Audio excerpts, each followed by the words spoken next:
Bonsoir à toutes et à tous. Je suis Sarah Albi, je suis la directrice de l'Académie du climat. Juste vous dire que je suis très très heureuse. On est très heureux à l'Académie de vous accueillir pour ce moment qu'on a suivi depuis votre demande, mais surtout depuis le 31 octobre. Vous avez présenté avec Le Monde cette étude très poussée, étude très importante à un moment effectivement où je l'espère, des choses se jouent à la COP, alors à Dubaï, mais quand même, un moment un peu clé, un moment charnière. L'Académie du climat, j'espère que la plupart d'entre vous, maintenant, vous nous connaissez. On est un lieu qui a vocation à non seulement partager les savoirs, les solutions, mais aussi permettre à chacune et chacun d'alerter, de faire comprendre, de partager, de donner de la force, de donner de l'importance de l'écho à tous ces sujets qui nous traversent et qui nous demandent aujourd'hui non seulement d'agir, mais aussi parfois de se réveiller un peu plus fortement, que ce soit nous, que ce soit les autres, que ce soit à toutes les échelles. Et donc vous me demandiez si on ne saturait pas un peu des événements COP. Pas du tout. Pas du tout. Vous êtes le 3e qu'on accueille là en 10 jours. Vendredi dernier, c'était les 3 grandes associations qui sont aujourd'hui représentées à la COP à Dubaï et qui vont se bagarrer notamment autour de la sortie des énergies fossiles et du sujet des pertes et dommages qui est aussi un enjeu très très fort de la COP. On avait dimanche les scientifiques en rébellion qui construisent aussi leur propre COP sur un public, du coup, je vous disais, un peu plus âgé, un public de scientifiques qui cherchent aussi aujourd'hui à agir avec leur savoir, à donner de l'écho. Et aujourd'hui, vous qui allez nous expliquer en détail pourquoi il faut agir et agir encore plus vite et encore plus fort. Donc je vous passe tout de suite la parole parce que les gens sont là pour vous, mais voilà, vous dire que l'Académie, cette maison commune, elle a ce modeste rôle de mettre en commun ses forces et on essaye autant que possible de vous donner la résonance qu'il faut. Donc très bonne soirée et à vous la parole. Merci beaucoup Sarah. Bonsoir. Du coup, juste pour vous faire un petit déroulé de la soirée, on va avoir une présentation du projet Carbon Bombs, puis une table ronde donc, avec 4 intervenantes, et on finira par des questions-réponses. Et pour commencer, on va s'échaffer avec un petit quiz, un vrai ou faux. Donc je vais vous demander de lever la main pour le vrai et de baisser la main pour le faux. Selon vous, que représente l'émission d'1 gigatonne de CO2 ? Est-ce que c'est les émissions de la France sur un an, vrai ou faux ? Donc vrai, vous levez la main, faux, vous baissez la main. Ok, et bah c'était faux. C'est les émissions de la France cumulées sur 3 ans, 1 gigatonne de CO2. Et 1 gigatonne de CO2, du coup, ça représente, enfin c'est ce qui est émis par une bombe carbone. Le texte de l'accord de Paris ne mentionne pas le terme énergie fossile. Vrai ou faux ? Ok, on a pas mal de bonnes réponses, c'est bien vrai. L'accord de Paris, c'est 7200 pages et il n'y a aucune mention des énergies fossiles. Et il faut attendre 2021, la COP à Glasgow, pour qu'on mentionne le terme de charbon et de baisse de charbon. Est-ce que le charbon est un hydrocarbure non conventionnel ? Vrai ou faux ? Là, c'est faux. Le charbon, c'est un hydrocarbure conventionnel parce que, du coup, les hydrocarbures non conventionnels, c'est des hydrocarbures qui sont très difficiles à exploiter ou dont les méthodes d'extraction ont été mises au point très récemment.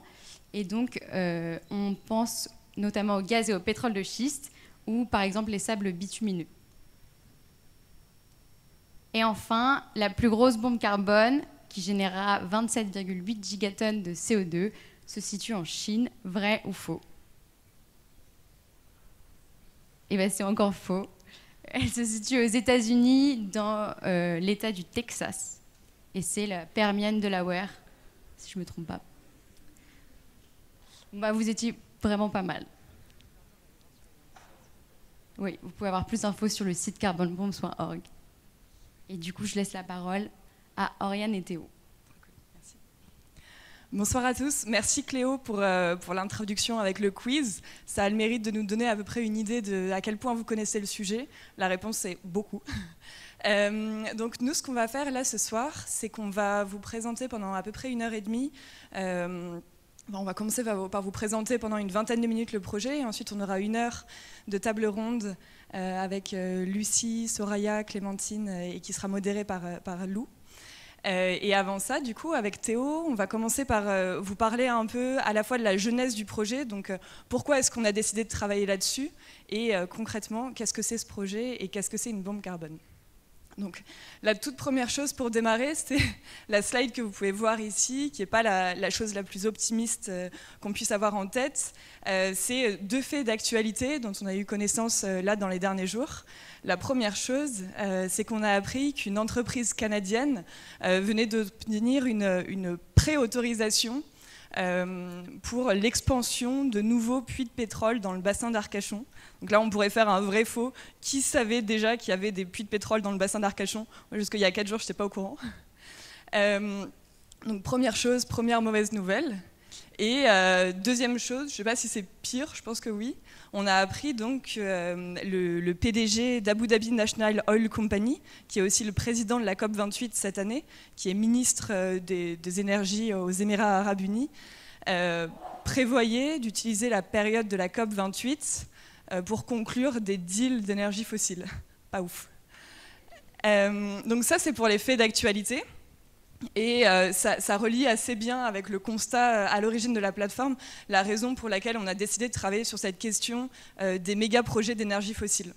Donc ce que vous pouvez voir ici, c'est une citation du directeur général de l'Agence internationale de l'énergie, qui ne sont pas connus pour être un repère de gauchistes, et qui ont dit en 2021 que si les gouvernements voulaient être vraiment sérieux à propos de la crise climatique, il ne fallait pas de nouvelles décisions d'investissement dans des projets fossiles à partir de cette année-là, de 2021. Bon, on est en 2023, je ne vous spoile pas beaucoup si je vous dis qu'il y en a encore beaucoup de nombreux qui ont été décidés depuis. Donc nous, c'est en partant de ce constat-là qu'on a décidé de travailler sur le sujet. Et qu'on en est arrivé à se concentrer sur ce qu'on appelle des bombes carbone. Donc les bombes carbone, concrètement, c'est les 425 plus gros projets d'extraction fossile dans le monde, qui sont tous plus gros, qui émettent tous, pendant le restant de leur cycle de vie, 1 gigatonne de CO2. Donc on a vu tout à l'heure pendant le quiz qu'un gigatonne de CO2, c'est à peu près 3 fois les émissions annuelles de la France. Bon, globalement, c'est beaucoup. Il y a plusieurs infos à savoir sur ces bombes carbone. Merci. Quelques chiffres clés sur lesquels on peut revenir. Donc le premier, j'en ai déjà parlé, c'est 425 bombes carbone dans le monde. Dans les faits, il y a évidemment beaucoup plus de projets d'extraction fossile, de charbon, de pétrole, de gaz, mais ceux-là ont le mérite d'être du coup des gros projets qui sont aussi plus concentrés. Et donc c'est aussi plus intéressant de mettre l'accent là-dessus. C'est pas la seule raison. La deuxième, c'est aussi parce que si on prend tous ces 425 projets, on arrive à la somme d'émissions que vous voyez sur ce graphe-là. Je vais me décaler un peu pour que les gens qui sont ici à gauche le voient bien. Donc vous voyez ici cette énorme barre en violet clair et violet sombre. Et ça, c'est les émissions restantes de tous ces projets s'ils sont exploités jusqu'au bout. Donc en violet clair, c'est les projets qui ont déjà démarré, et en pourpre, en violet sombre tout en haut, c'est les projets qui n'ont pas encore démarré. Donc là, comme ça, on ne se rend pas exactement compte de ce que ça veut dire, et c'est l'intérêt d'avoir mis sur la deuxième partie du graphe cette petite barre verte qui est le budget carbone 1,5 degré. Donc au cas où il y en ait qui est plus en tête ce que c'est qu'un budget carbone, ça vaut le coup de le redire en quelques mots. Le budget carbone, c'est le volume maximal d'émissions de CO2 qu'on peut relâcher, qu'on peut émettre pour avoir une chance de conserver le réchauffement sous le niveau d'1,5 degré. Du coup, là, on re-regarde le graphe, on regarde la totalité des émissions, on voit que ça excède ce budget carbone à 1,5 degré par un facteur 2 ou 3, et on se dit clairement on a un gros problème.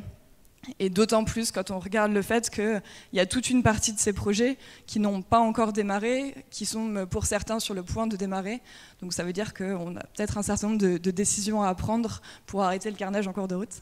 Je vais m'arrêter ici et puis laisser la parole à Théo qui va vous présenter plus en détail la plateforme.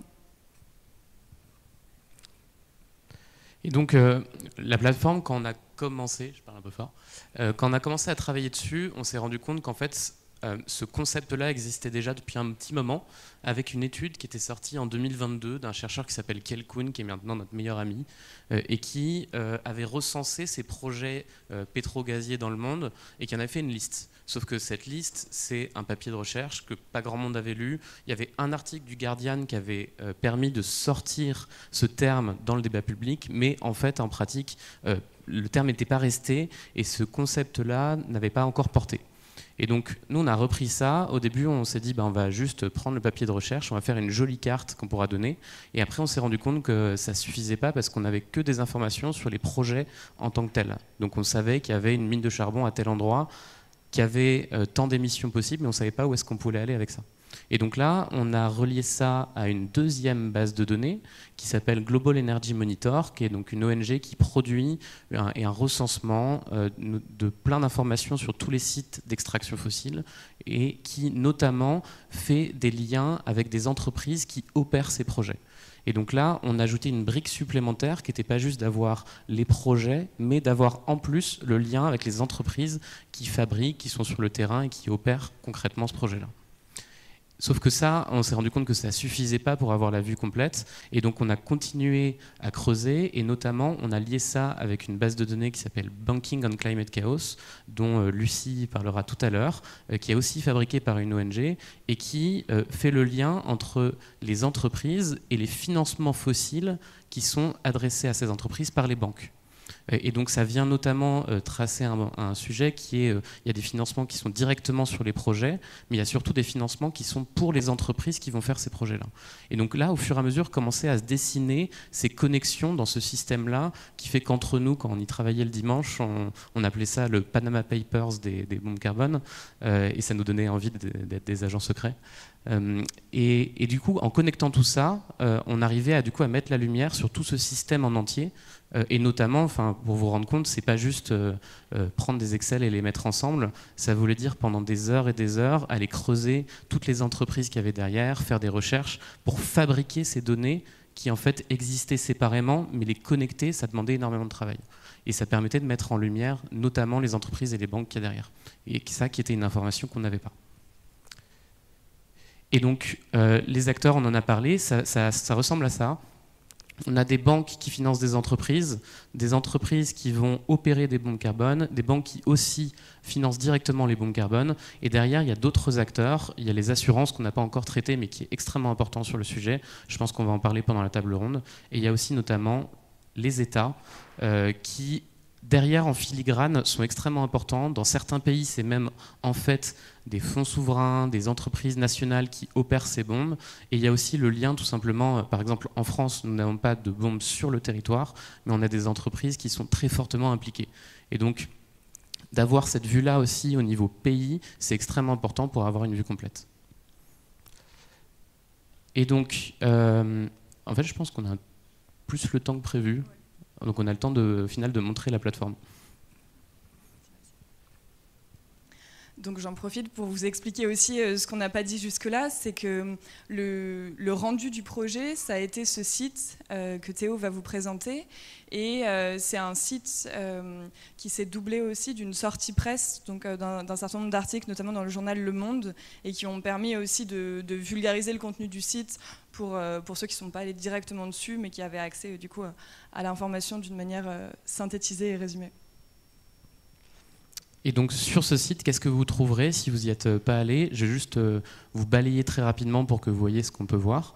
On a les mêmes informations que vous venez de voir. C'est en anglais pour pouvoir permettre d'avoir une portée dans le monde.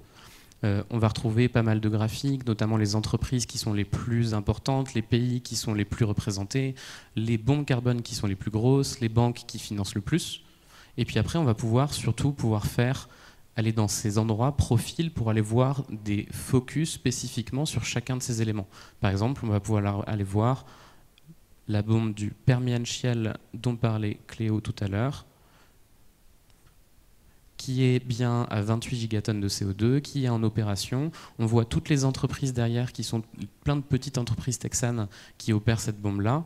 Et ensuite, on va retrouver une carte, justement pour voir où est-ce qu'elle est, toutes les entreprises qu'il y a derrière. Donc cette idée du réseau de connexion ressemble à ça. Et ensuite, on va pouvoir voir ça à la maille du pays, des entreprises, des banques, en allant chercher justement sa banque pour voir ce qui se passe. Par exemple, nous allons faire le Crédit Agricole. Et on va observer le nombre d'entreprises qui sont financées par cette banque-là, qui elles-mêmes opèrent des bombes carbone, et également des montants de financement qu'on peut voir et comment ça a évolué au cours du temps. Derrière, un point qui est extrêmement important si vous vous intéressez au sujet, c'est d'aller voir la méthodologie, qui est extrêmement importante sur ce genre d'études pour avoir une fiabilité, notamment pour porter au niveau médiatique. Donc on a mis une attention, et notamment Lou et Oriane ont travaillé des dizaines d'heures pour écrire ça, que ça soit très clair et que ça soit réutilisable. Et notamment, ça montre aussi les failles de la méthodologie qui sont dues au manque de transparence des acteurs de l'écosystème. Et ensuite, il y a notamment un point qui est extrêmement important pour les journalistes et pour pas mal de monde, c'est tout simplement la possibilité de tout récupérer. Donc toutes les données sont téléchargeables, utilisables, et on peut faire plein d'autres choses avec ça.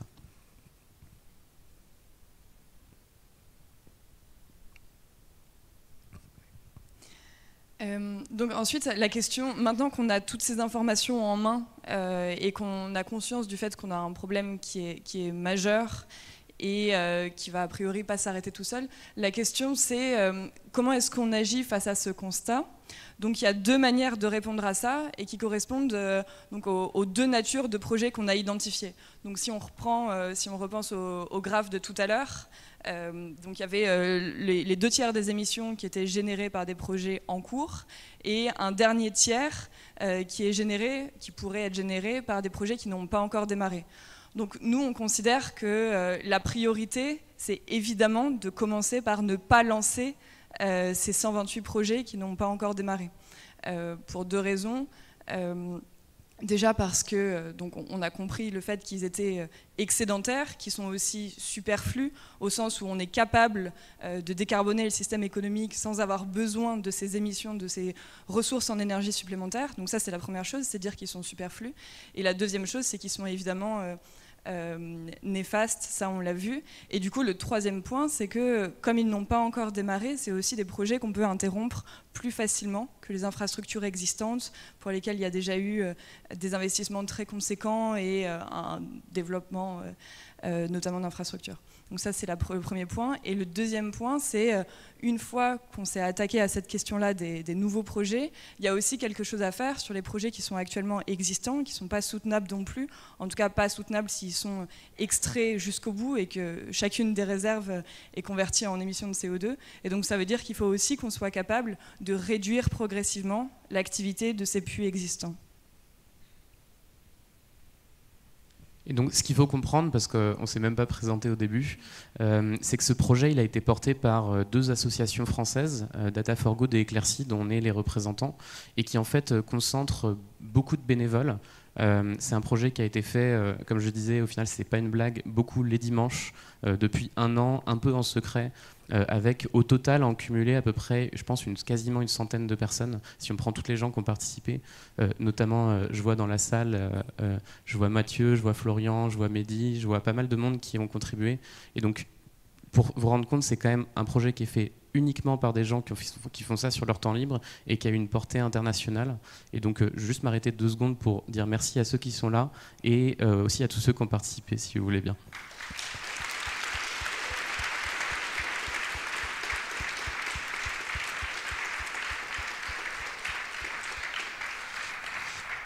Pourquoi c'est important? C'est parce que ça montre quand même que même en tant que citoyen, derrière son écran, pour nous c'était important de montrer qu'on pouvait faire des choses et de les pousser jusqu'au bout.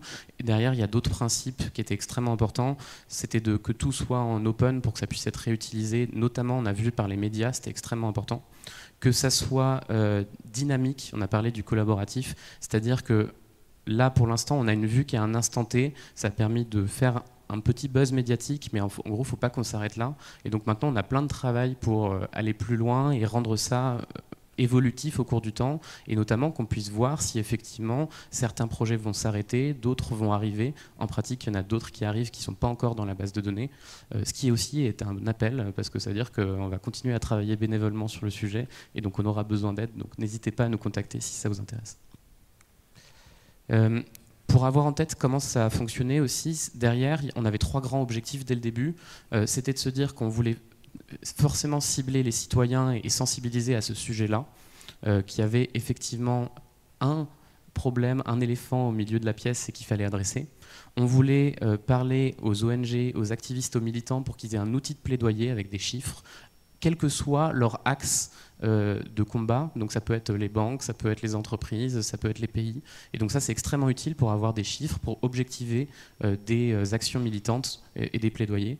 Et ensuite, on voulait que ça remonte aux médias pour avoir cette légitimité-là, parce qu'en fait, derrière, c'est un travail scientifique, c'est un travail sérieux, et on voulait que ça puisse être repris à travers le monde. Et c'est ce qu'on a réussi à faire en créant un consortium dès le début, dans lequel on a eu la chance d'avoir la confiance du monde qui non seulement a dit qu'ils allaient republier cette étude-là, mais en plus investir énormément de temps pour fabriquer leurs études à eux, leurs visualisations, leur exploration des données. Et ils ont fait au total, je crois, 9 articles, plus plusieurs explorations. On était dans la 2e page du quotidien Presse, et ça a été repris par le Guardian, le Spiegel, le Soir en Belgique, par tous les journalistes d'investigation justement qui avaient fait les Panama Papers, Follow the Money, Investico, et ensuite ça a été repris dans le monde entier sous différents formats, et ça fait au total des millions de vues et énormément de journaux. Donc on est hyper content de voir que ça a pris comme ça. C'était un concept qui existait déjà, mais en fait ça prouvait bien que il n'avait pas encore porté, et c'est le lié à ces éléments que sont les entreprises et les banques qui a aussi fait qu'il y avait des axes médiatiques pour pouvoir en parler. Et en fait, c'était tout. C'était tout pour l'intro.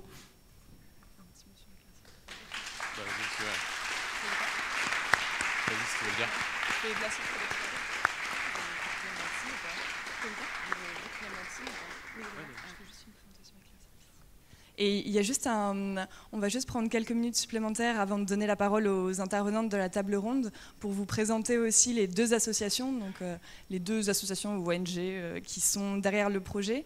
Donc il y en a une qui est plus ancienne, plus grosse que l'autre, qui s'appelle Data for Good, et c'est Théo qui est son coprésident avec Lou qui va la présenter dans une seconde. Et donc il y a une autre asso qui s'appelle Éclaircie, dont on peut dire que c'est un peu l'acte de naissance ce soir, parce que c'est l'un de nos premiers événements publics, et desquels donc on est membre avec Théo et Lou, membres et cofondateurs, ainsi que Guillaume, Morgane, Antoine et 2 autres personnes qui ne sont pas là pour l'instant ce soir. Et donc c'est une toute petite asso, au sens où on est 8 personnes, qui s'est créée en juin 2022, avec comme constat qu'on travaillait tous sur ces questions environnementales et qu'on avait tous envie de faire bouger les choses par ailleurs. Donc on s'est dit qu'on allait essayer d'en faire une asso et de voir ce qui en sort. Et donc là, ce qui en sort pour l'instant, c'est les bombes carbone, et aussi qui est sorti la semaine d'après, tout début novembre, un rapport d'Éclaircie avec l'affaire du siècle en appui au contentieux pour une action climatique contre l'État. C'est aussi un ciné-club sur les questions environnementales et pas mal de projets encore à venir. Donc voilà, n'hésitez pas à nous suivre sur nos réseaux Instagram, LinkedIn, Twitter et toute autre plateforme. Et Théo et Lou, si vous voulez présenter Data for Good. Et Data for Good, c'est une asso qui a 9 ans maintenant, qui rassemble quasiment 5000 bénévoles, qui sont plutôt des geeks issus de la tech, comme le nom l'indique, et qui veulent consacrer leur temps à utiliser leurs compétences de code, de produits pour l'intérêt général. Et donc, vous nous connaissez donc maintenant pour ça, mais on est responsable de la fabrication de la plateforme d'Automne. Si vous avez déjà fait l'atelier, on aide à fabriquer les éco-scores environnementaux qui sont dans Open Food Facts, qui sont dans Yuka. On fait aussi la quantification de l'espace médiatique sur les questions écologiques avec Quota Climat. Donc en groupe, avec pas mal d'assos et d'ONG que vous connaissez peut-être sur les sujets environnementaux, on a des bénévoles Data for Good derrière qui donnent un coup de main et de leurs compétences pour aider. Ok, bah merci beaucoup pour cette introduction. Et maintenant, je vais appeler Clémentine, Soraya et Lucie pour lancer la table ronde. Du coup, je suis ravie d'animer cette table ronde 100% féminine. Il faut le souligner quand même, c'est assez rare pour le faire. Donc là, on vient de parler des bombes carbone, mais ce soir, c'est en plus l'ouverture de la COP28, comme on vient de le dire. Donc, ce qu'on vous propose, c'est une table ronde qu'on va essayer de dérouler un peu en 3 temps. D'abord, on va faire un panorama du constat actuel. Pourquoi est-ce qu'on en est là ? Ensuite, on va parler spécifiquement de la COP28 et se demander qu'est-ce que c'est qu'une COP et qu'est-ce qu'on peut en attendre aujourd'hui. Et puis enfin, on va aborder aussi des solutions, parce que l'objectif, c'est de ne pas partir en se disant juste qu'il y a 425 projets qui défoncent la planète et qu'on ne peut rien y faire, mais essayer de parler vraiment des actions qu'on peut mettre en œuvre à différents niveaux. Donc, ma première question pour dresser un peu le panorama, et peut-être d'abord, je vais vous présenter en fait quand même. Donc, merci à tous les 3 d'avoir accepté de faire cette table ronde. Donc, Lucie Pinson, tu es présidente de l'association Reclaim Finance. Soraya Fetti, tu es chargée de campagne chez 350.org pour la France. Et Clémentine, avocate au barreau de Paris, notamment avocate de l'affaire du siècle, et aussi enseignante à l'ESSEC. Donc du coup, je lance ma première question. Donc on est en 2023. On a tous ces chiffres qu'on vient de voir sur le GIEC, le fait qu'on va droit dans le mur et qu'on émet beaucoup trop d'émissions, ne serait-ce qu'avec ces 425 projets qui risquent de représenter plus de 2 fois le budget carbone qui nous reste. La question qu'on se pose tous un peu ce soir, c'est comment est-ce que c'est possible aujourd'hui, alors avec tout ce que nous dit la science, qu'il soit encore en fait légalement possible de faire ces nouveaux projets. Merci et bonsoir à toutes et tous. Alors, comment c'est possible ? En fait, les États, et vous le savez, ont pris des engagements juridiques, notamment lors des COP et notamment dans le cadre de l'accord de Paris que vous connaissez là pour la plupart, et donc des engagements dans lesquels ils reconnaissent la nécessité de plafonner nos émissions globales et de faire tout ce qu'on peut pour arriver à limiter l'augmentation de la température à 1,5, enfin à nettement sous 2 degrés, et si possible à 1,5 par rapport au niveau pré-industriel. Donc ça, c'est du droit, mais c'est du droit international et ça n'a pas vraiment de valeur contraignante. Donc il y a un effort, notamment des associations, pour essayer de mettre les États face à leurs engagements, et c'est justement toutes les affaires du siècle et les recours climatiques qu'on voit dans d'autres pays, par lesquels les citoyens essayent de mettre leurs États devant leurs engagements en disant si vous avez pris ces engagements, c'est qu'il faut faire tout notre possible pour limiter nos émissions, et donc notamment ne pas... accepter au moins des projets climaticides. Ça a donné certaines victoires, notamment l'affaire du siècle, l'affaire Grande-Synthe, mais on a du mal à transformer ça en actions concrètes comme celle-ci, et surtout, on a vu dans la présentation, c'est un problème mondial. Après, on arrive à l'échelon des entreprises. Et les entreprises, c'est pareil, il y a autant de droits nationaux que de pays dans lesquels sont développés ces projets. Alors il y a quelques tentatives. Par exemple, il y a eu un procès aux Pays-Bas contre Shell qui a essayé justement d'opposer contre une compagnie pétrolière l'accord de Paris, donc qui a donné lieu à la condamnation de Shell à limiter ses émissions. Mais c'est en appel. 2, Shell a changé son siège social au Royaume-Uni, et pour arriver à le mettre en œuvre concrètement, ça va être compliqué.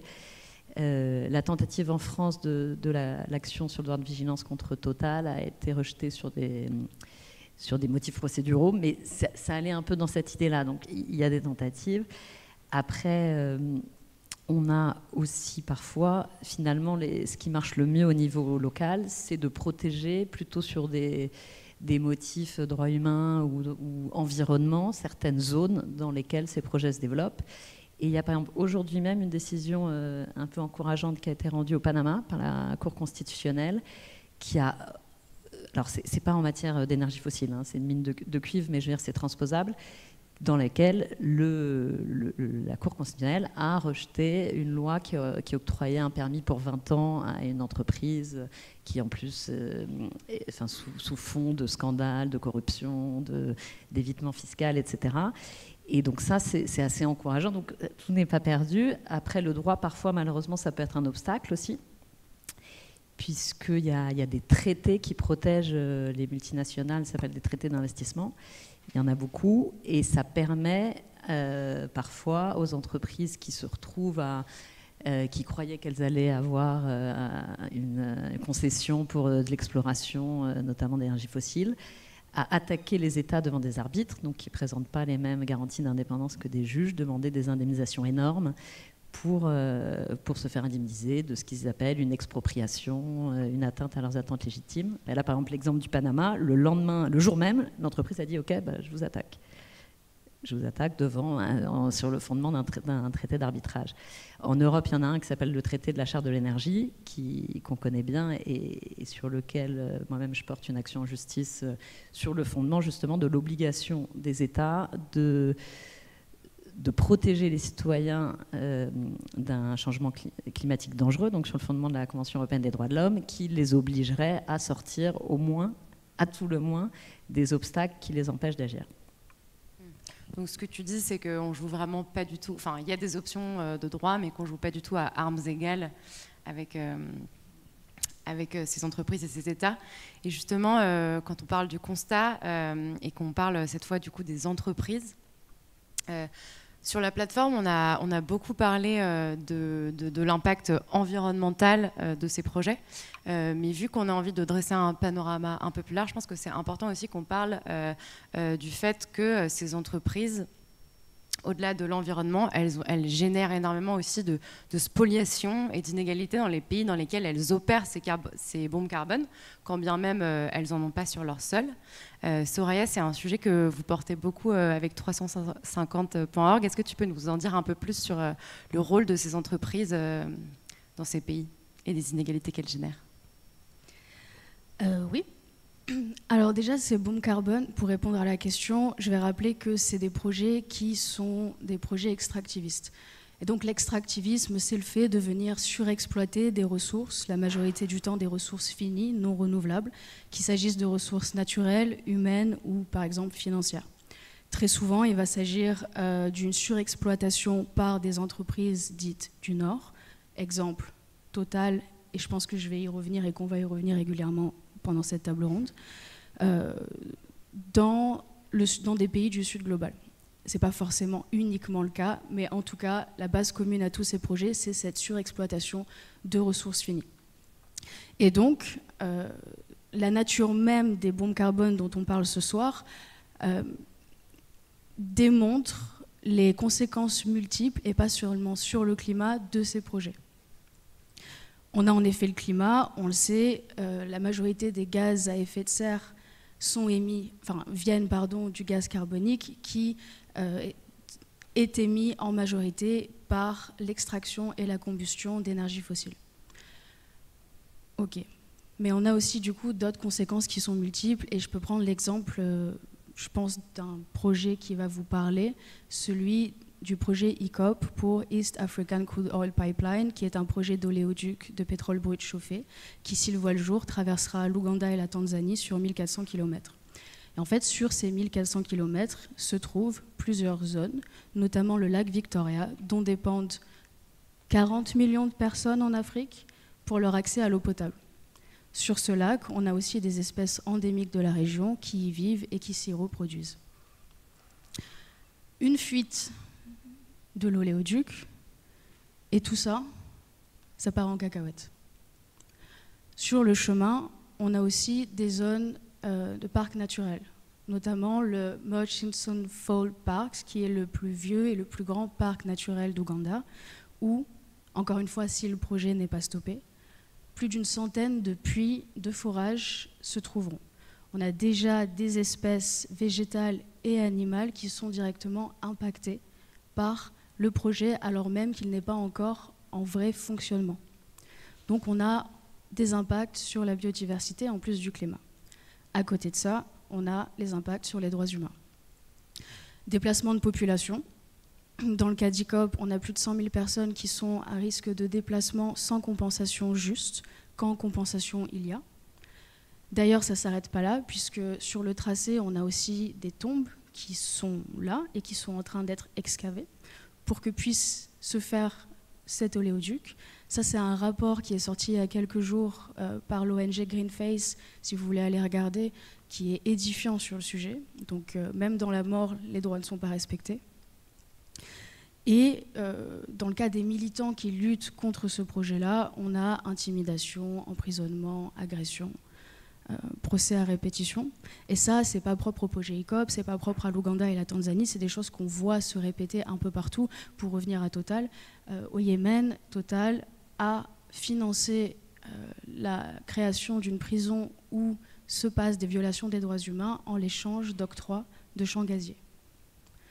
Donc ces projets ont en effet des conséquences multiples et affectent les populations à l'échelle globale et de manière différenciée aussi selon notre statut social, notre condition et notre situation géographique.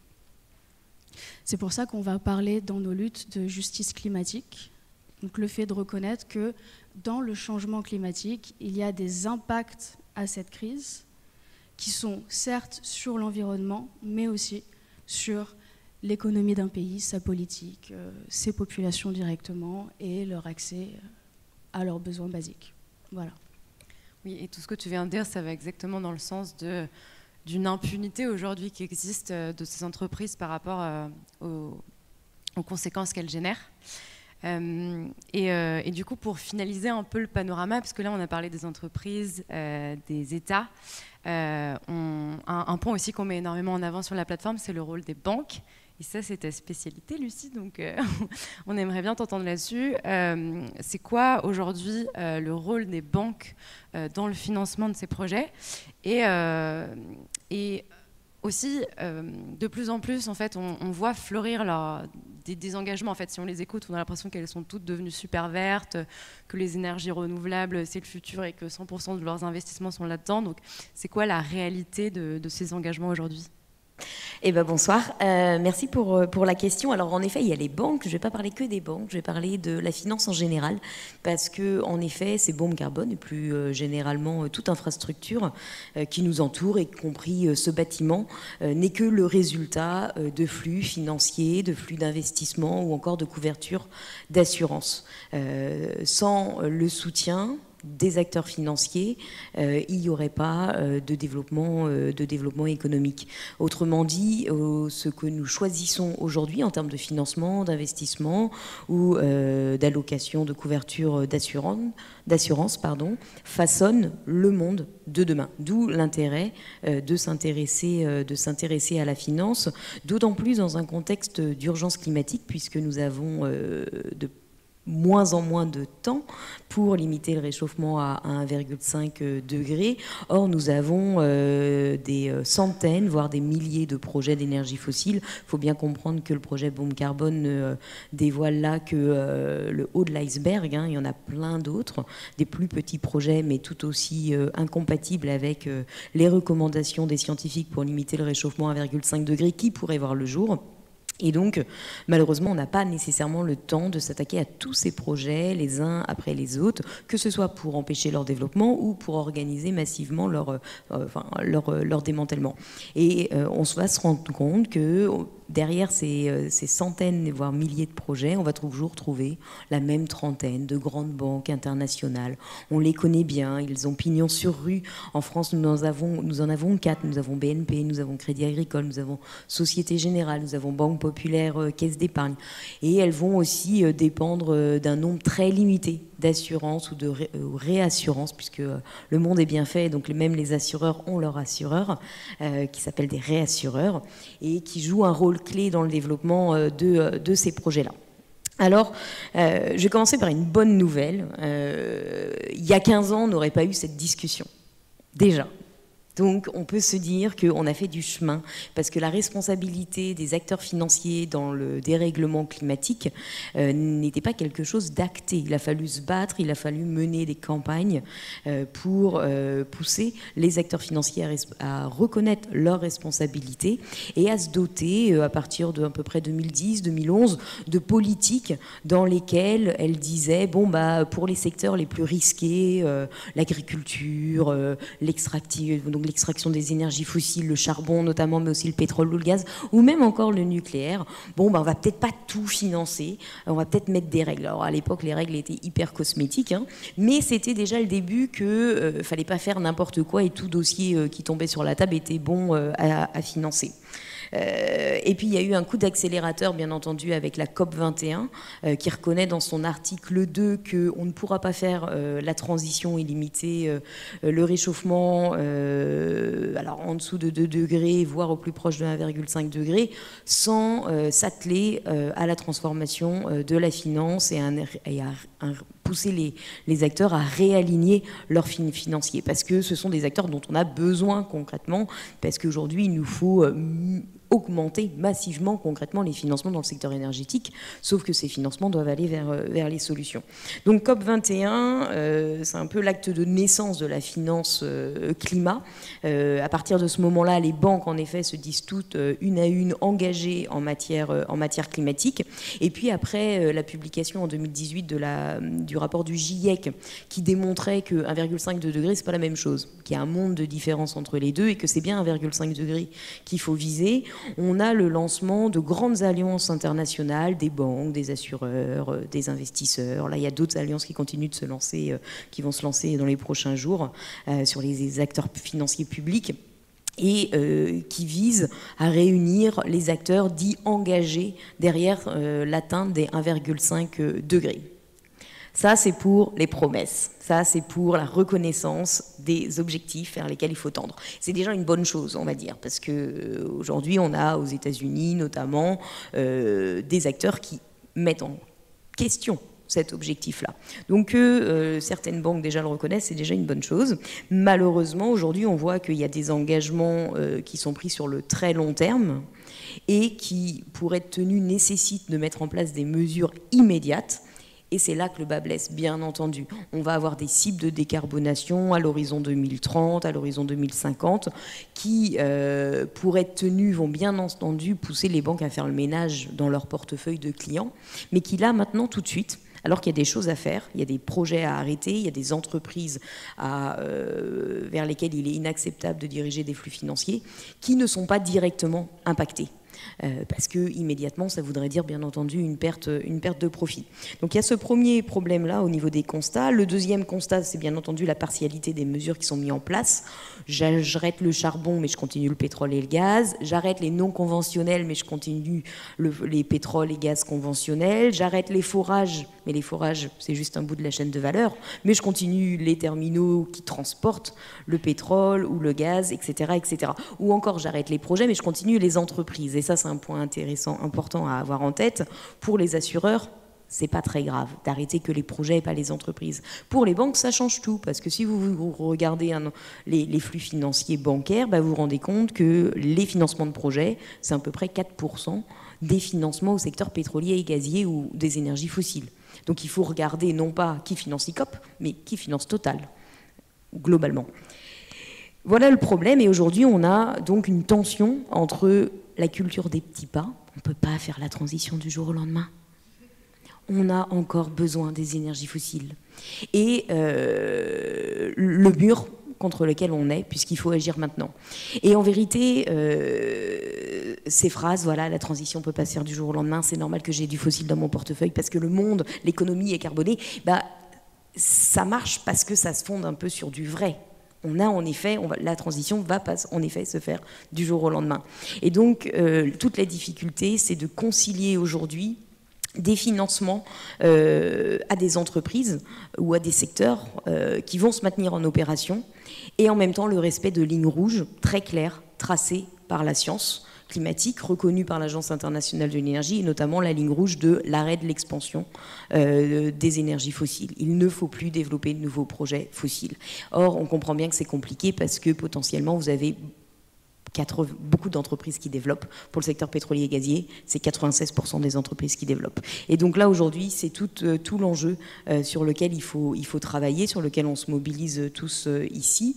À Reclaim, nous, on travaille en direction des acteurs financiers privés, mais il faut comprendre que la finance, c'est aussi le résultat des réglementations et de nombreuses institutions normatives. Donc on travaille sur les régulateurs, le réglementaire, les gouvernements, les superviseurs qui peuvent prendre leur bâton pour sanctionner les greenwashers, et aussi c'est tous les acteurs, les agences de notation, les agences de vote, etc., ou les coalitions d'acteurs qui participent à influencer la manière dont le secteur financier agit. Merci. Et justement, du coup, en parlant d'engagement et d'institutions qui doivent prendre un peu des règles à l'échelle nationale et internationale, comme on le disait tout à l'heure, aujourd'hui, c'est l'ouverture de la COP28. Donc, tu as parlé de la COP21. Donc, la COP21, on a mis en place, on a décidé de s'engager sur l'accord de Paris.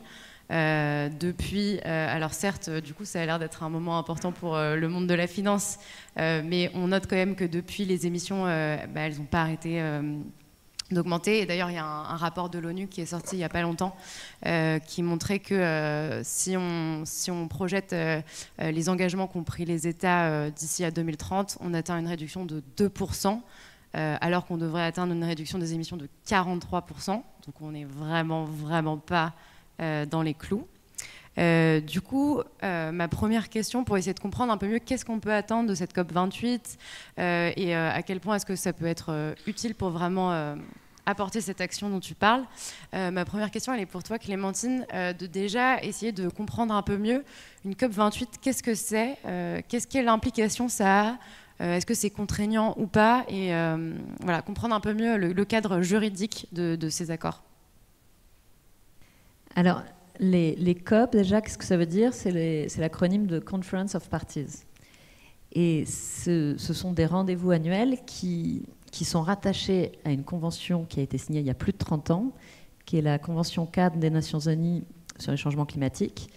Et donc, cette convention qui a été signée en 1992 lors du sommet de Rio, déjà reconnaissait, donc il y a 30 ans, l'importance de, j'ai noté, prévenir toute perturbation anthropique dangereuse du système climatique de la Terre. Et donc, pour la première fois, les États faisaient cette reconnaissance et prenaient des engagements internationaux. Et dans cet accord, en fait, c'est un peu comme un contrat au niveau des États. Ils ont prévu ce qu'on appelle une gouvernance.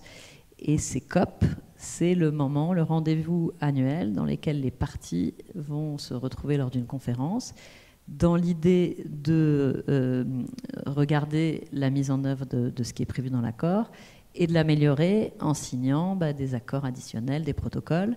Alors l'accord de Paris, c'est ça, hein, c'est lors de la COP 21, donc la 21e réunion des parties. Les États se sont dit on va aller un peu plus loin, et alors, pas forcément tous, ont signé cet accord qui vient un peu comme un avenant à un contrat.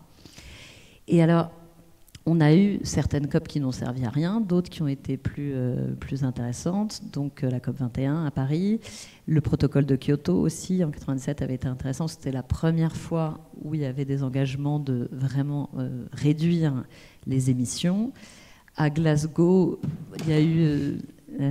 c'est aussi parfois l'occasion pour les États de parler des sujets et de se mettre d'accord, de signer des accords ad hoc sur d'autres choses. Par exemple, à Glasgow, pour la première fois, il y a eu un accord sur des engagements de réduire les émissions de méthane, la Methane Pledge, un accord aussi ad hoc sur la déforestation. Donc, même si aujourd'hui, il n'y a vraiment pas beaucoup de résultats tangibles en 30 ans, et les émissions continuent à augmenter, c'est pour ça qu'il y a encore un peu d'optimisme, de se dire, c'est un moment où finalement les États parlent du climat, et deux, petit à petit, ça peut faire avancer les choses sur certains sujets concrets, et souvent ça se joue vraiment sur des détails, des mots. Enfin, on est vraiment dans le juridique pur, quand il y avait l'idée de vouloir absolument mettre le mot fossile dans l'accord de Dino reconnaît, et donc il y avait tout un sujet vraiment quasiment sur la virgule de oui, mais les subventions inefficaces aux fossiles, etc. Donc un jeu de... Et donc, malgré toutes les imperfections, la présence de plus en plus forte d'entreprises du monde des fossiles lors de ces conférences, qui du coup font douter de la capacité à avoir un résultat positif, les acteurs continuent à penser que c'est peut-être mieux que rien si ça débouche sur certains accords qui font avancer dans leur mesure les choses. C'est-à-dire que là, ils font plus que participer, c'est présidé par des acteurs des fossiles maintenant. Mais bon, c'est pas grave, on garde espoir. Et du coup, au niveau des demandes, Soraya, avec 350.org, vous avez formulé des demandes en ce qui concerne les financements publics et particulièrement l'engagement de la France sur le fossile et le gaz. Est-ce que tu peux nous en dire un peu plus sur quelles sont vos demandes et surtout, qu'est-ce que vous en attendez concrètement ? De la COP. Du coup, oui. Bon, déjà, le constat, c'est que la majorité des Français, la majorité des gens à travers le monde, on l'espère, veulent avoir accès à une énergie propre, abordable, qui soit dépensée de manière efficace. Et les gens qui ne veulent pas ça ne les fréquentent pas. Mais pour arriver à ça, pour pouvoir se chauffer correctement l'hiver, pour pouvoir se protéger des chaleurs l'été, pour pouvoir avoir des factures d'électricité, ou en tout cas d'énergie qui soient abordables, et vivre dans un climat sain, on a besoin d'engagement de la part des États. Et on a besoin d'engagement notamment de la part du gouvernement français et des dirigeantes qui se trouvent là en ce moment à la COP. Sauf que le constat, c'est qu'aujourd'hui, on n'est pas encore à la hauteur de ces enjeux. En France, on a 1 personne sur 5 qui souffre de précarité énergétique en 2023. C'est 12 millions de personnes.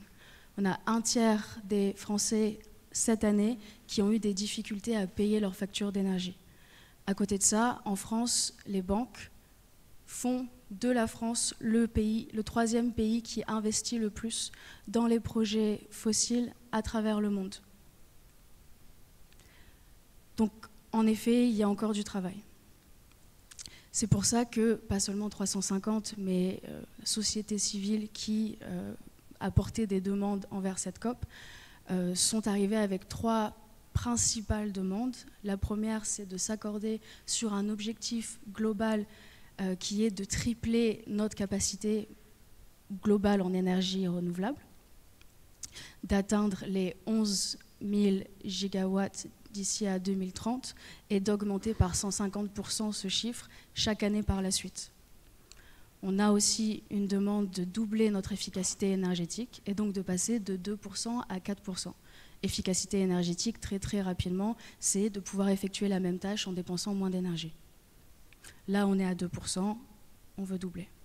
La troisième, et c'est sur laquelle nous, on va beaucoup se concentrer chez 350, ça va être de sortir des énergies fossiles. Donc de faire une annonce de sortie des énergies fossiles. Et quand on dit énergie fossile, ça veut dire le charbon, pour laquelle on a déjà une annonce, en tout cas dans le cas de la France, le pétrole et le gaz. Et donc aussi le gaz naturel liquéfié. Pour que cette annonce soit effective, qu'elle ne soit pas dénuée de sens, il faut qu'elle comprenne toutes les énergies fossiles, mais aussi qu'elles ne viennent pas être faussées par tout un ensemble d'exceptions et de mesures comme la capture carbone, dont on pourra parler après, qui sont en fait juste des moyens promus par les entreprises d'énergie fossile. Donc en général, il faut se méfier si c'est eux qui proposent une solution aux problèmes qu'ils créent, pour venir capturer les gaz à effet de serre que produisent leurs mêmes projets. Et donc du coup, ça, c'est nos demandes. Et pour la France en particulier, pour vraiment s'aligner, ça va être de remettre une couche en disant, par là même, arrêtez de venir supporter les projets de Total, qui est à l'origine de 33 bombes carbone, dont ECOP ne fait d'ailleurs même pas partie, et d'arrêter d'utiliser l'entreprise comme un outil de diplomatie. Donc de vraiment faire suivre les mots avec les actes et d'arrêter de jouer ce double jeu et de vouloir nous faire passer les projets LNG, donc pour Liquefied Natural Gas, comme étant l'énergie du futur, celle qui va nous permettre de vraiment faire la transition. Et du coup, là, tu viens de parler du rôle des États, mais il y a aussi le rôle des entreprises et des financements privés, parce que tout seuls, les États ne peuvent pas mettre en place cette transition. Du coup, Lucie, je me tourne vers toi. Si on était vraiment sérieux à cette COP28, c'est quoi les décisions qu'on prendrait, et notamment au sujet des financements? Alors sur les financements, il y a les finances publiques, il y a la finance privée. Alors, sujet historique des COP, on parle surtout des financements climat, des financements des pays développés en direction des pays en développement, pour les aider à faire notamment deux choses, à baisser leurs émissions et à s'adapter face aux dérèglements climatiques.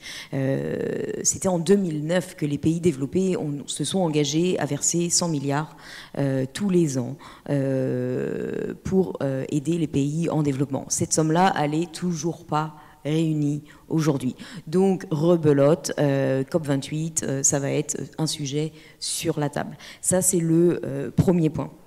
Le deuxième point, juste peut-être pour rappeler pourquoi pays développés, parce que c'est peut-être pas évident pour tout le monde, pourquoi c'est aux pays développés de payer, tout simplement parce qu'on a une dette historique envers les pays en développement, puisque le résultat, enfin le dérèglement climatique est le résultat de notre développement. Et donc, c'est le principe clé de justice climatique qui est au cœur de ces négociations. Il faut bien comprendre que tant que les pays développés ne mettront pas l'argent sur la table pour aider les pays en développement et les pays émergents, il n'y aura pas de succès dans les négociations, puisque c'est la base pour assurer un climat de confiance, mauvais jeu de mots, pour assurer la confiance entre les différentes parties présentes lors des négociations. Depuis des années aussi, un sujet qui a toujours bloqué, le sujet des pertes et dommages. Donc là, il s'agit de payer, une fois de plus, par les pays développés pour les pertes et dommages, à savoir les conséquences déjà actuelles des catastrophes ou sur le long terme de la montée des eaux auxquelles font face les pays globalement du sud global. Ça, waouh, premier jour de la COP, on touche du bois, un accord a été trouvé aujourd'hui, en tout cas des engagements ont été trouvés pour alimenter un fonds pour les pertes et dommages. Le perte et dommages donc avait été, il y avait eu une première percée il y a 2 ans, et aujourd'hui donc l'Union européenne, l'Allemagne et les Émirats arabes unis se sont engagés à mettre de l'argent sur la table. Malheureusement, on n'a pas encore tous les pollueurs, notamment les États-Unis, qui sont prêts à reconnaître leur responsabilité historique et à aligner l'argent. Et je pense que Clémentine pourra en dire quelques mots aussi sur qu'est-ce que ça veut dire de reconnaître sa responsabilité. Et potentiellement, ça va chiffrer très élevé. Donc ça, c'est un autre point des financements. Et bien entendu, il y a des nouveaux mécanismes qui sont en discussion, et on peut s'attendre pendant cette COP à ce que le sujet du démantèlement des infrastructures fossiles, et notamment dans le secteur du charbon, soit abordé, puisque c'est aussi quelque chose qui a émergé depuis la COP à Glasgow, mais qui reste, comme beaucoup d'engagements, encore une coquille vide. De quoi on parle exactement? On parle de comment on va accompagner des pays qui sont dépendants au secteur du charbon, dont l'électricité est totalement dépendante du charbon, à fermer des centrales à charbon qui sont aujourd'hui totalement rentables, qui pourraient être maintenues en opération pendant encore plusieurs décennies, et qu'il faut donc fermer. Se pose beaucoup de questions: comment on finance ça, et surtout comment on va développer l'alternative, parce qu'en effet, Soraya a rappelé les montants, les chiffres, en capacité d'énergie renouvelable à atteindre, qui sont colossales. Aujourd'hui, les renouvelables se développent beaucoup, mais globalement, les financements sont orientés vers le nord. Aucun financement, ou presque, ne va vers le sud global pour financer des projets d'énergie renouvelable. Et donc, il s'agit d'encadrer ces financements-là, qui viennent du public ou du privé. Ce que l'on sait, c'est que pour financer la transition, il va falloir des règles, bien entendu, et ça doit venir des gouvernements, mais l'argent, il se trouve surtout dans la poche du privé, dans les poches du privé. C'est la règle des 80-20, c'est un peu plus de 80% des financements pour financer la transition, que ce soit en Union européenne ou au niveau global, qui doivent venir des acteurs financiers privés. Donc ça, c'est quelque chose il va y avoir des choses pendant la COP, c'est évident. Les questions, parce que le diable se cache toujours dans les détails, c'est en effet les petits mots qui fâchent. Clémentine a parlé du mot subvention inefficace. On arrête les subventions aux énergies fossiles, mais juste les subventions inefficaces. Donc ça, c'est la chasse aux mots en trop. Et il y a un autre mot en trop, c'est unabated. Nous, on veut un arrêt de toutes les énergies fossiles. On veut une sortie de toutes les énergies fossiles et un arrêt de l'expansion de toutes les énergies fossiles, que les projets soient ou non équipés de technologies pour capter les émissions. Et ça, c'est un petit mot vraiment qui fait aussi débat dans le cadre des négociations et potentiellement qui fera débat dans l'annonce du mécanisme de sortie du secteur du charbon. Soraya le disait, l'enjeu, c'est que si on sort du charbon, on ne va pas convertir les centrales au gaz, parce que ce serait reculer pour mieux sauter. Il faut un passage direct aux renouvelables. Donc ça, c'est un autre point à avoir en tête. Je ne rentre pas dans les détails techniques, mais aussi il pourrait y avoir des crédits carbone ou autoriser les acteurs financiers ou privés qui sont partie prenante de ces mécanismes de démantèlement du secteur des centrales. Vous nous aidez, donc du coup, on vous donne des crédits à polluer. Ce serait complètement contre-productif, parce que le but, c'est quand même de faire baisser les émissions. Donc si on fait baisser les émissions liées au secteur du charbon, mais que du coup, on donne des incitations aux acteurs privés pour ne pas faire les émissions par ailleurs sur d'autres secteurs, on ne va pas s'en sortir. C'est bien tous les secteurs qu'il faut décarboner. Donc ça, c'est les petits pièges à regarder pendant les 2 semaines qui arrivent. Et les crédits carbone vont être un gros sujet également à l'agenda, notamment parce que c'est poussé par le secteur privé, parce que ça fait un nouveau marché. Donc c'est intéressant. On va pouvoir se partager ça comme des cartes de Pokémon à la récré. Et un point qui est hyper important à avoir en tête, pour reboucler avec ce que disait Clémentine au tout début, c'est que là, on parle de beaucoup d'engagements qui sont des engagements ad hoc. C'est des engagements entre quelques pays qui se mettent autour de la table. On ne parle pas de l'accord final des négociations climatiques qui réunissent l'intégralité des parties. Et ça, c'est important de le comprendre, parce qu'on a parlé de l'aspect contraignant ou non contraignant de ces textes-là. Il faut comprendre que chaque engagement qui réunit 10 pays, 20 pays ou autres, c'est des engagements qu'il va falloir après suivre dans chaque pays pour s'assurer que ce soit mis en place. Et on a notamment l'accord de Glasgow qui avait été pris, où beaucoup de pays, dont la France le dernier jour des négociations, avait dit « Ok, on arrête les subventions à l'étranger pour le développement des énergies fossiles ». Alors là, la France a donné suite. Bon, on voit que finalement, je ne sais pas si elle va vraiment donner suite, parce qu'on ne devait plus avoir non plus de fossiles sur notre territoire, et puis on a 8 forages en Gironde. Mais pour l'instant, en tout cas, la France ne finance plus de nouveaux projets fossiles à l'étranger, mais en effet, comme dit Soraya, c'est bien tous les soutiens publics qu'on veut arrêter. Et aujourd'hui, on a une diplomatie qui est au service de Total Énergie et du développement de nouveaux projets fossiles par Total à l'étranger. Aujourd'hui, on s'intéresse beaucoup, bien entendu, à Total, à ICOP, mais Total, ICOP, ce n'est qu'un des projets qu'il entend développer, comme le montre le site Carbon Bombs. Et nous, on s'intéresse beaucoup en ce moment à un projet en Papouasie-Nouvelle-Guinée, où c'est pareil, il y a 8 champs dans 2 bassins, il y a 8 puits dans 2 bassins, donc 2 nouveaux champs. Il y a un gazoduc à travers une mangrove, et il y a les terminaux pour exporter le gaz. Parce qu'on parle de transition, mais en fait le gaz dans les pays du Sud, c'est pas pour les populations, généralement c'est pour nous. Et ce projet, il est directement soutenu par la présidence française, Emmanuel Macron, qui était cet été en Papouasie-Nouvelle-Guinée. Le seul point en discussion, c'était Papua LNG, le projet donc de Total, et ils ont reçu le Premier ministre papouasien en septembre, où là il y avait un peu plus de deals commerciaux sur la table, mais Papua LNG faisait partie des festivités. Donc voilà tous ces enjeux-là, ce qui montre bien que les engagements ad hoc, il faut les suivre après, d'où la nécessité d'accueillir avec précaution, cautiously, avec mesure, tout ce qui va sortir de cette COP. Merci beaucoup pour ces éclairages. J'ai un peu l'impression d'avoir eu les sous-titres sur un film en chinois, parce que c'est vrai que c'est pas facile à suivre la COP quand on maîtrise pas tous les enjeux, donc merci. Et d'ailleurs, sur Total, si ça vous intéresse de comprendre un peu mieux les enjeux liés à la diplomatie, il y a un livre très bien qui s'appelle « De quoi Total est-elle la somme ?», qui résume vraiment, au-delà des impacts environnementaux, tous les enjeux liés à la diplomatie française et à l'impact de Total, en particulier en Afrique. Alors pour finir un peu cette table ronde, et maintenant qu'on a beaucoup parlé en fait du constat et de ce qu'il faut faire, je propose de prendre 10 minutes pour, un peu moins, pour parler des solutions et de comment est-ce qu'on met ça en place, et d'essayer de sortir avec une boîte à outils ou au moins une inspiration, en parlant un peu de comment est-ce que vous, en fait, dans vos quotidiens et dans les associations et organisations dans lesquelles vous travaillez, vous voyez des leviers d'action et vous mettez vous-même en action autour de vous.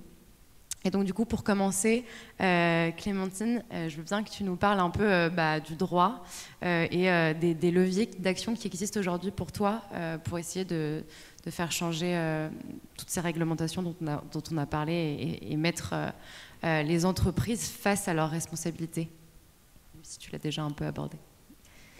Alors aujourd'hui, il y a déjà des initiatives pour utiliser le droit existant pour faire pression sur les États, sur les entreprises, pour qu'elles ne contribuent pas à l'aggravation du changement climatique. Donc ça, c'est en cours et il faut que ça continue.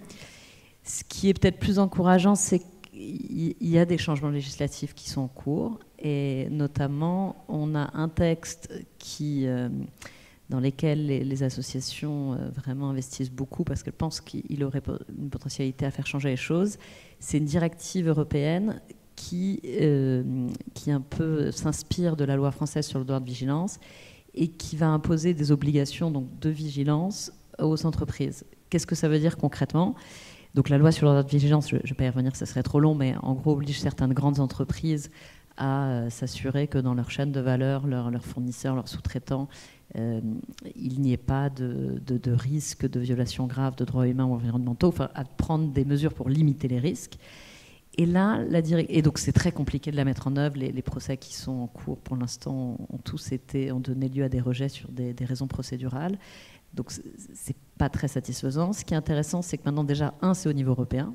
Donc on n'est plus sur un pays, mais 27.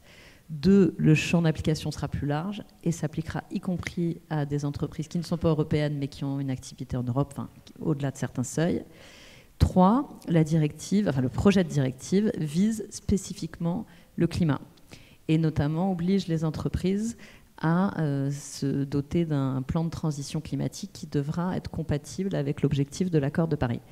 Alors ça, c'est sur le papier, c'est encore en égo et il y a ce qu'on appelle les trilogues avec tout un lobbying, etc. pour savoir ce qui va se passer, parce que ça fait quand même très peur à certains mêmes pays.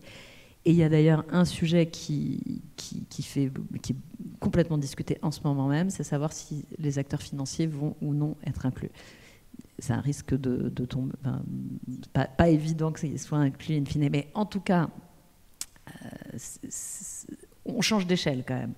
Alors après, toujours le diable se niche dans les détails. Donc, est-ce que les entreprises pourront s'en sortir en mettant une clause dans leur contrat qui disent que oui, c'est autre chose. Et la dernière chose intéressante aussi, c'est qu'il y aurait une autorité qui sera dotée de moyens et qui pourra mettre des amendes.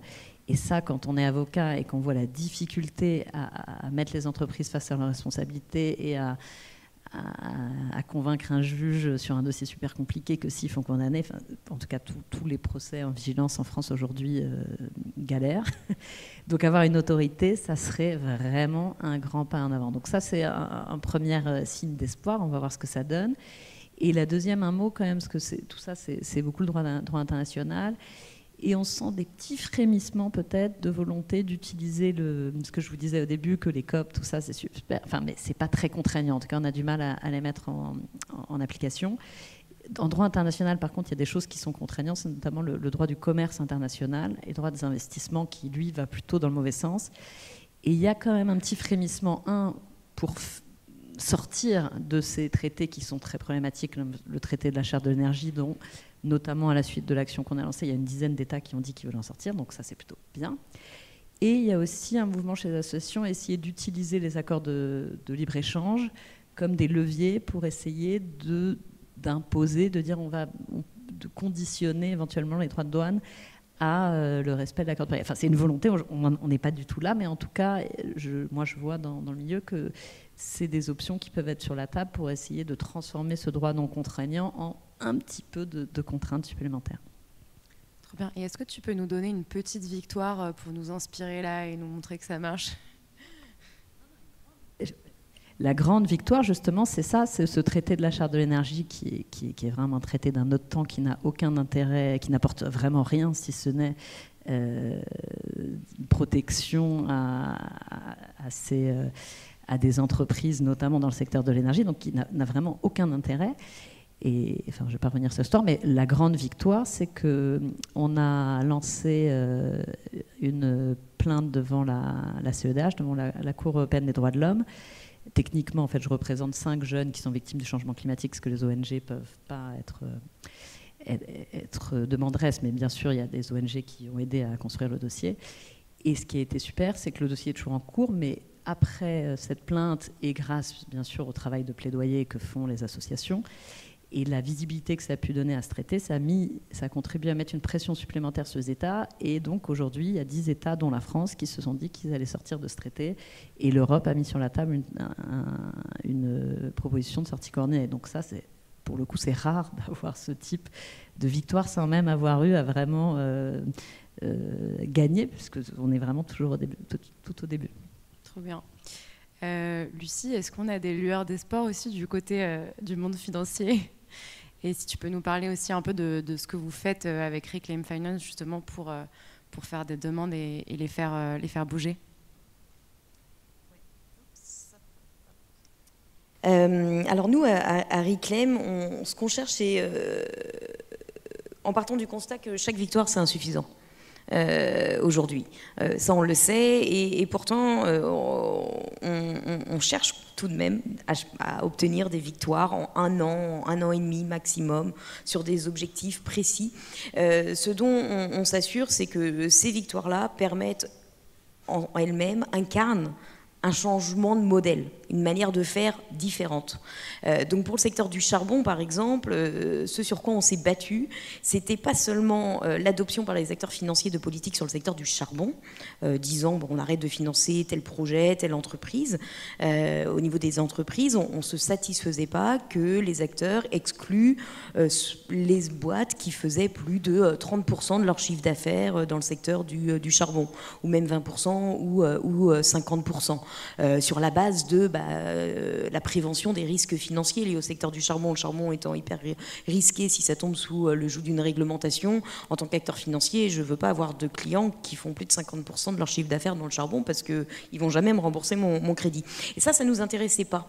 Ça ne nous intéressait pas parce que grâce aux données et au travail de nos partenaires, et notamment de notre partenaire allemand, on savait bien qu'il y avait des boîtes qui faisaient, comme Glencore, 6% de leur chiffre d'affaires dans le charbon, mais qui développaient des nouvelles mines et qui étaient parmi les 10 premiers plus gros producteurs de charbon au monde.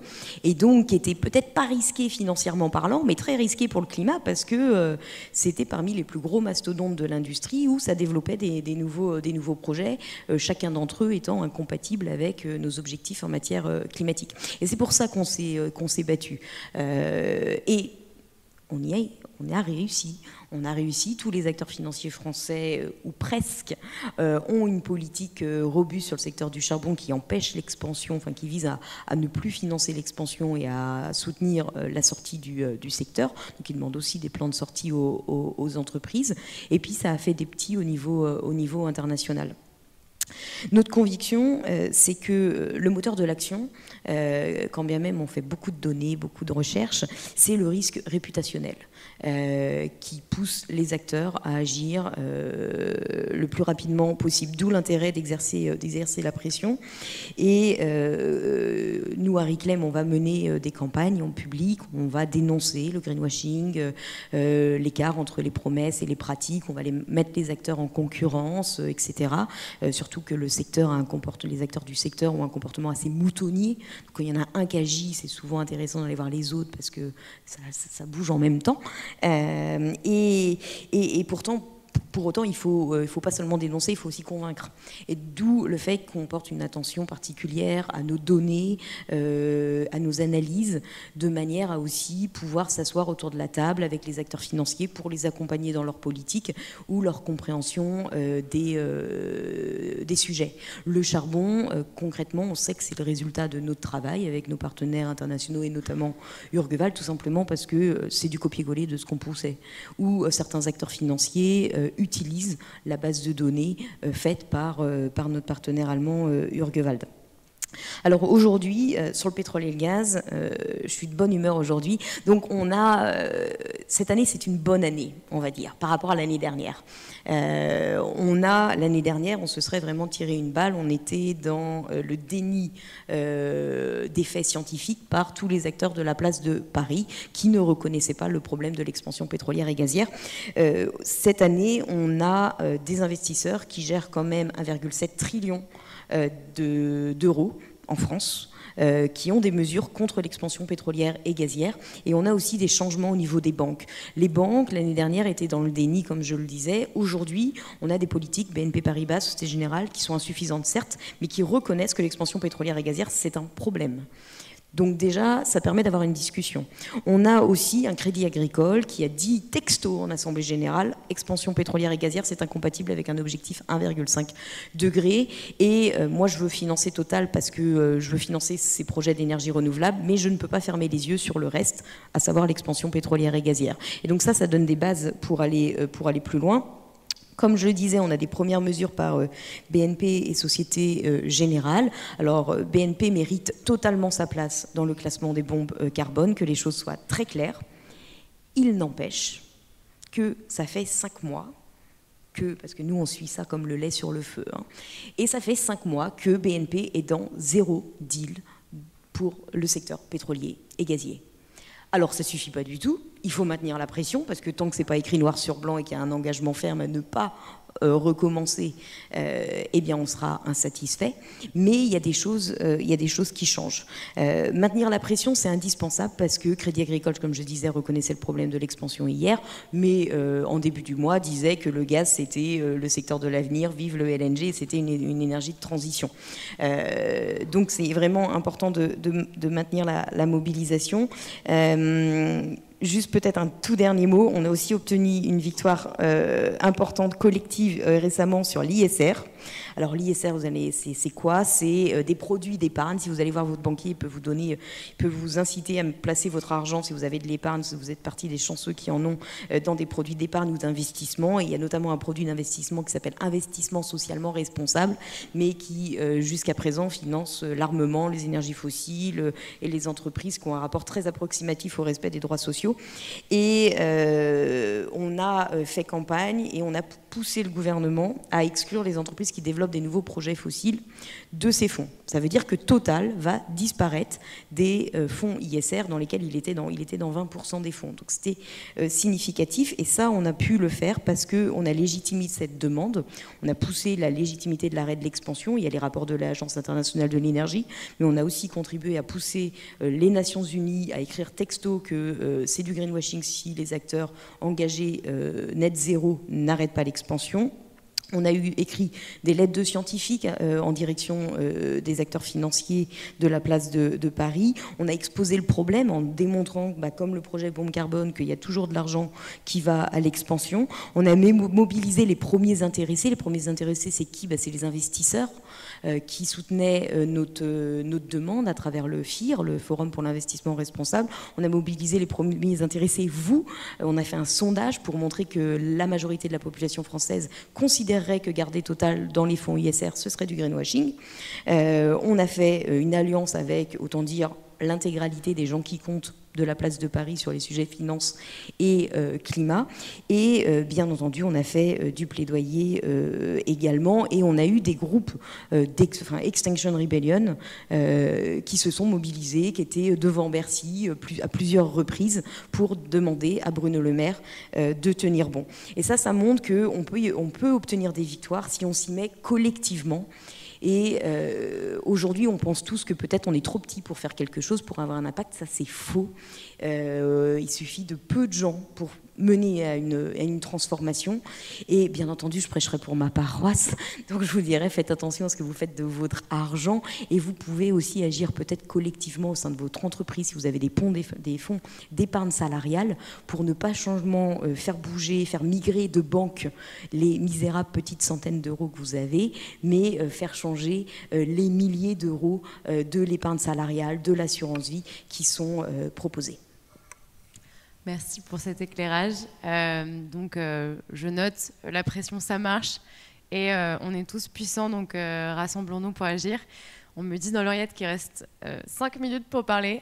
Du coup, Soraya, est-ce que tu peux nous parler de... notamment, vous faites beaucoup d'actions et de mobilisation avec 350. Est-ce que tu peux nous parler rapidement, je suis désolée, de ce que vous mettez en place pour mobiliser les citoyens sur vos campagnes? Tout à fait.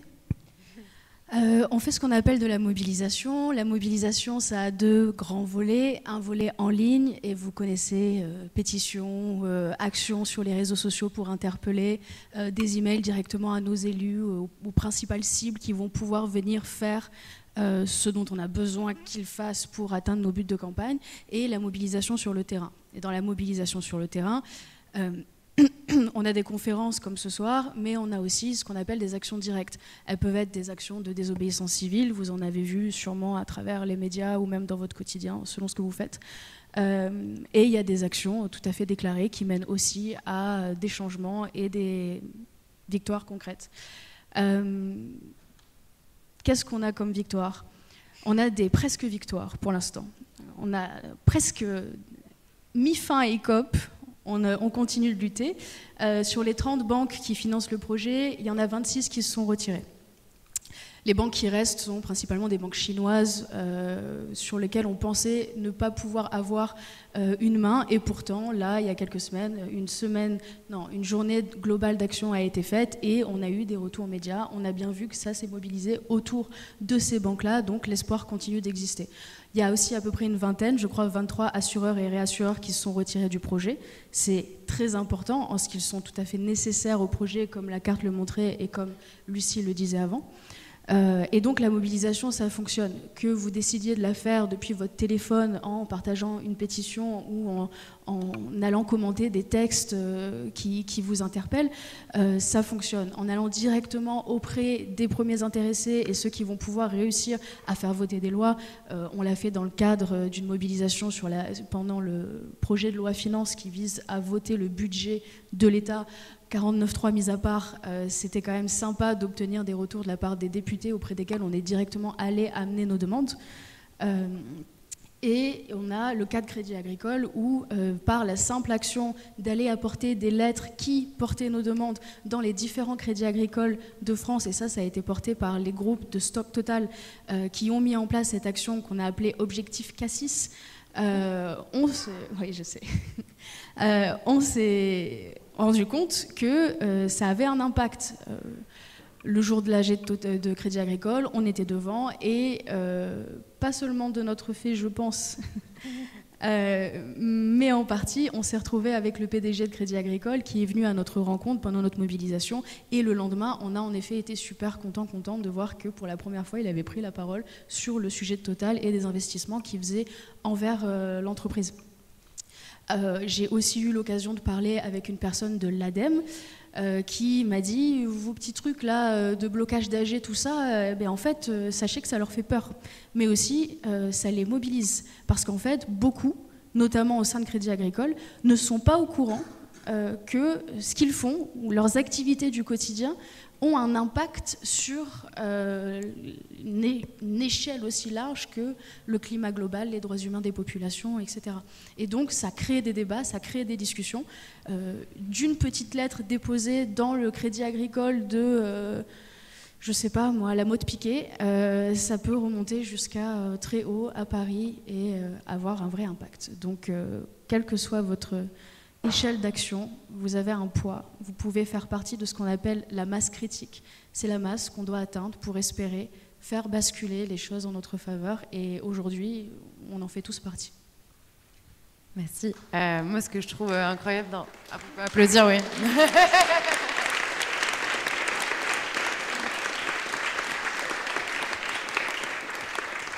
Non, mais ce que je trouve vraiment inspirant dans ce que tu racontes, c'est la créativité en fait que vous avez dans vos mobilisations, à trouver à chaque fois un nouveau mode d'action qui va impacter, qui va faire qu'on en parle et qui finalement va faire bouger les mentalités.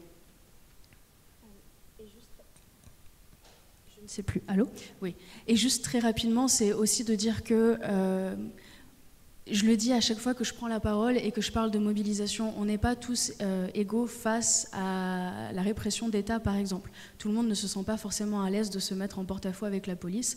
Et pourtant, c'est des moyens qui sont complémentaires. La désobéissance civile, on obtient rarement quelque chose juste parce que l'État a décidé de nous l'offrir sur un plateau. Et les moyens d'action déclarés qui sont des actions plus calmes ou des actions du quotidien. C'est normal de ne pas se sentir à l'aise. Ceux qui se sentent à l'aise, c'est très bien. Ceux qui ne se sentent pas à l'aise, il y a d'autres moyens de s'engager à différentes échelles. Et très souvent, ce qu'on a constaté, justement à travers ce mode d'action très accessible et créatif, c'est que des personnes qui débutent, des primo-militants, qui vont débuter par ce genre d'action, au fur et à mesure vont se déterrer et vont finir par aller à la jet totale, s'enchaîner à une porte, quoi. Donc, sait-on jamais? Non, je sais pas. Oui, alors pour finir, on avait prévu un temps de questions-réponses. Je suis désolée, on va pas avoir le temps, mais vous pourrez venir nous parler à la fin. Par contre, on voulait vous proposer une dernière corde à l'arc de la mobilisation. Et justement, on parle de mobilisation citoyenne. Je vais inviter Mathis à venir nous rejoindre sur scène pour nous parler d'une dernière solution. Voilà, merci. Pour se mobiliser justement et pour pouvoir passer à l'action quand on ne sait pas trop par où s'y prendre mais qu'on a envie d'agir. Merci beaucoup pour la discussion. Brièvement, je sais que le temps se fait rare. Je travaille pour Chili. On est ravis d'avoir du coup soutenu et supporté le projet des bombes carbone. Nous, on travaille justement à arrêter ces bombes carbone. On a 8 campagnes de bombes carbone qui sont en train de tourner en ce moment sur Chili. Qu'est-ce que c'est ? C'est un lobby d'écologie citoyen. Et pourquoi est-ce qu'on dit citoyen ? C'est parce que la pression, elle vient vraiment des citoyens, des citoyennes, donc de vous. Comment vous pouvez nous aider? Donc en fait, ce qu'on fait, c'est que en fait, on vous permet de passer à l'action en quelques minutes par jour. Donc interpeller des députés, écrire à des banquiers, interpeller des journalistes, partager une pression sur une assurance. Et ça, c'est vraiment extrêmement rapide. Hein. Ça se fait en 2 clics du coup sur cette application qui en fait traduit la stratégie que nous on fait en tant que chargé de campagne. Qu'est-ce que ça veut dire ? Ça veut dire que nous, on passe nos journées à faire de la recherche, à se demander, OK, qui finance, qui assure, qui sont les parlementaires qui supportent, quels sont les médias qu'on a besoin d'avoir avec nous pour pouvoir soutenir nos campagnes. Ensuite, on va parler avec des experts, notamment les équipes de Reclaim Finance, donc sur le côté financier, mais on va aussi parler à des experts politiques, on va parler à des experts scientifiques pour essayer de vraiment faire en sorte que notre stratégie soit la plus efficace possible. Et une fois qu'on a toutes ces informations, on les traduit en petites actions que vous pouvez faire pour vraiment amplifier ce que nous, on fait avec les activistes, les experts, etc. Et donc, je vous invite à passer à l'action rapidement. Malheureusement, on est pour l'instant que sur iPhone, donc j'entends déjà les remarques. Mais bientôt, on sera sur Android. Et et aujourd'hui, je voulais en profiter brièvement pour annoncer qu'on lance la Fondation Chili pour financer des activistes. Donc, si vous êtes activiste en herbe, on peut vous former à devenir plus actif, plus stratégique sur les manières de se mobiliser. Et si vous êtes activiste plus confirmé, on peut vous financer si vous êtes dans une des 7 capitales financières d'où viennent la plupart des flux financiers pour financer ces bombes carbone. Donc Paris, Tokyo, Londres, Francfort. on cherche des activistes qui sont prêts à se stratégiser, s'informer et s'organiser pour lutter. Donc voilà, on cherche, si vous avez dans votre entourage des jeunes ou moins jeunes d'ailleurs qui cherchent des financements. Voilà, un très grand merci pour cette conférence et voilà.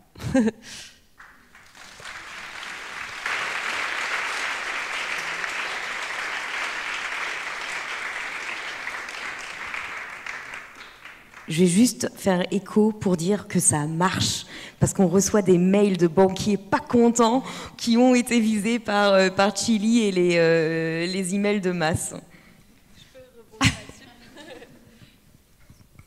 Oui, sur les victoires, parce qu'on oublie souvent, mais oui, on a eu des belles victoires récemment. Je travaille notamment sur une campagne contre Glencore, qui donc, on en a parlé tout à l'heure, fait une méga mine de charbon en Colombie. Et grâce à vos actions, on a eu des banques qui ont désinvesti, on a eu des tribunes parlementaires, on a eu une très bonne couverture médiatique. Et donc, oui, ça marche. On s'est positionné sur des régulations européennes, on a réussi à faire basculer les derniers députés qui étaient encore tangibles sur des régulations qui sont européennes extrêmement techniques et qui, en réalité, ont un impact monstrueux. Et donc, je ne voulais pas partir sans vous dire que ça marche. Merci. Merci.